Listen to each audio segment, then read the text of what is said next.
आज पुणी आ गोटे नुआ वीडियो को आपन को स्वागत। गाँव जड़े आसचंती सजना साग नापी सजना साग मु बिछे देती आबे गुटेबे छुआ तांकर सांगरे लागुला आबे साइड जाउचंती सजना साग तांकर सप्ताह थरे दुई थर तरकारी करती आमर भी सेमती सजना साग कहते गले 2-3 दिन थरे निहाती सजना साग आम तरकारी करूँ। सजना साग आमर मैक्सिमम सप्ताह 2 थर कि 3 थर खाइबा दरकार।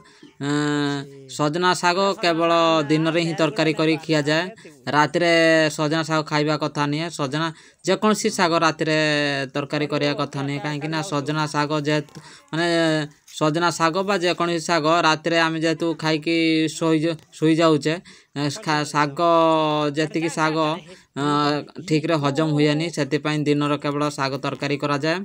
सजना साग सेमती दिन रे ही तरकारी करिया दरकार। सजना साग रे बहुत प्रकार औषधीय गुण रही बहुत प्रकार विटामिन भी रही। एमती कि सजना साग पत्र ठार आरंभ करू फल आउ गचर अठा छाली मूल एमती सबुतरे अनेक औषधीय गुण भरी रही। आ सजना छुई रु बहुत अनेक प्रकार विटामिन प्रस्तुत भी करा जाए।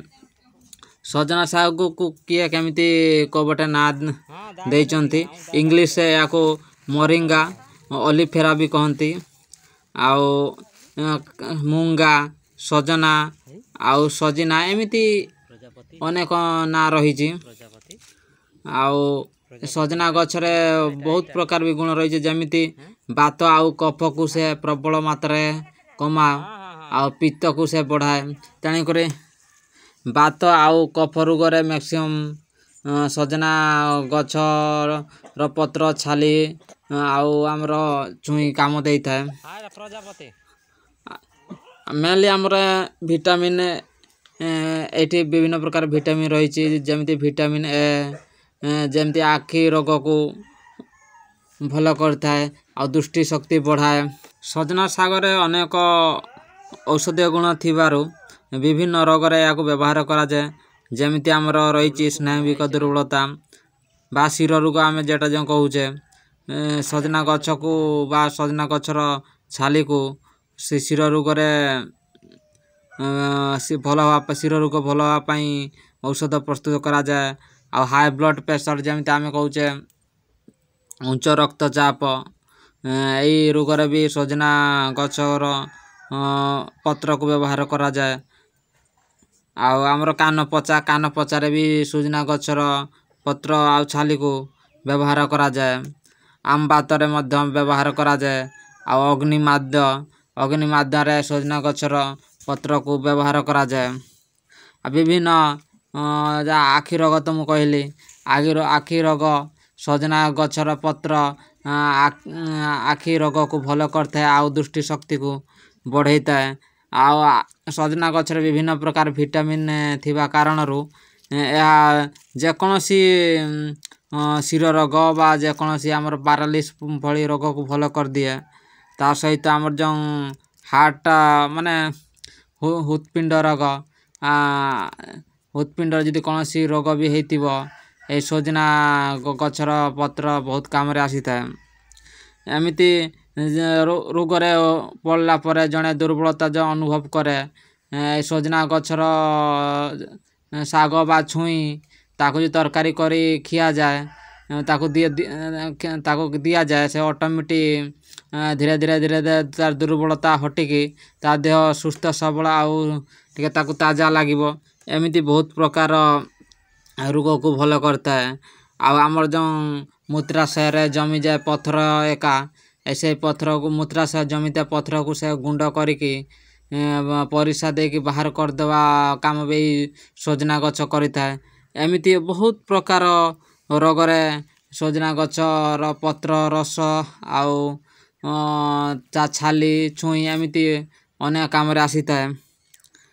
मुख्यतः आमर सजना गछ विटामिन रो प्रकृति भंडार रही कारण ସମସ୍ତ ପ୍ରକାର ଭିଟାମିନ୍ ଏଇ ସଜନା ଗଛରେ ମିଳିଥାଏ। ସେଥିପାଇଁ ଆମେ ସଜନା ଶାଗ, ଛୁଇଁ ଇତ୍ୟାଦି ନିହାତି ଖାଇବା ଦରକାର, ଯାହାଫଳରେ ଆମ ଦେହରେ ଅଭାବରେ ପଡ଼ୁଥିବା ଭିଟାମିନ୍ ସବୁ ପୂର୍ଣ୍ଣ ହେଇଯିବ। ସଜନା ଗଛର ଛାଲି ଦ୍ୱାରା ମଧ୍ୟ ଅନେକ ଚର୍ମ ରୋଗ ପାଖରୁ ଆରମ୍ଭ କତରୁ କ୍ୟାନ୍ସର ମଧ୍ୟ ଭଲ ହେଇଯାଏ। ତା ସହିତ ଆମର ରହିଛି ଆଣ୍ଠୁ ଗଣ୍ଠି ବଥା, ଏମିତି ଅନେକ ପ୍ରକାର ରୋଗ ଏଇ ସଜନା ଗଛ ଦ୍ୱାରା ଭଲ ହେଇଥାଏ। ଆଉ ଏଇ ସଜନା ଗଛର ପତ୍ର, ରସ ଆଉ ଫଳ ଆଉ ଅଠାକୁ ନେଇକି ବିଭିନ୍ନ ପ୍ରକାର ଔଷଧ ପ୍ରସ୍ତୁତ କରନ୍ତି।